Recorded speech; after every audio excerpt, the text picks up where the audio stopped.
Okay, thank you. The next question will go to Mr. Vavrek first. What do you believe is the single most important expense issue that will impact the next budget cycle in Monroe? How will you work to resolve it? Well, healthcare is a very important issue, but overall, as in the case with every town, the education line item is always the biggest expense in any budget cycle. But as your first selectman, public safety over neglected roads is a growing concern, as 62 miles in Monroe, roads in Monroe, require major improvements. First thing I'm going to do is prioritize our streets. Roads that are heavily traveled every day. It's a public safety issue. Elm Street, Pepper Street, Cross Hill, Purdy Hill. And what we've got to do is we've got to have shovel-ready projects. We've already lost a project and diminished other projects because we weren't shovel-ready.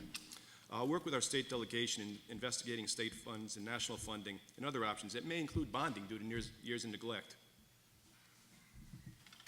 Okay, thank you. Mr. Buzi? Yes, spending priorities, when I look at it over the horizon, it's definitely healthcare.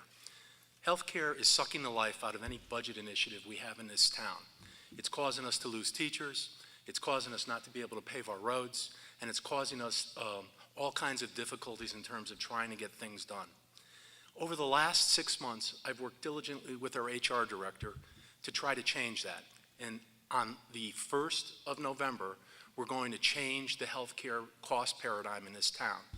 And I got to thank our unions. We've worked with them. I've got to thank them for understanding and knowing the issues that face us. And I'm hoping that we can get some movement on the Board of Education side relative to some kind of help. When you think about healthcare, it just doesn't work when you see 15 to 26% increases every year. And when that happens, you have to take money to do healthcare rather than other things. Okay, I'm sorry, that's time. Mr. Vavrek, any rebuttal?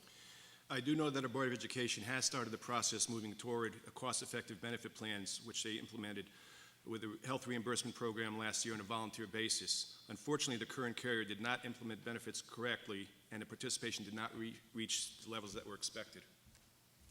Okay. Mr. Buzi, any rebuttal? Yeah, I'd just like to also hit the road thing again. You know, it's important to understand. We did a pavement management study right before I came into office, so it wasn't my pavement management study. And it's going to cost $63 million to fix the roads. Anybody that knows anything about roads, anybody that knows anything about fixing roads, knows that you're not going to fix it this year. It's a long-term effort. I increased the road budget by 400%. I also got $1 million in federal funds to work those roads. It's a beginning. We need to keep at it and be diligent.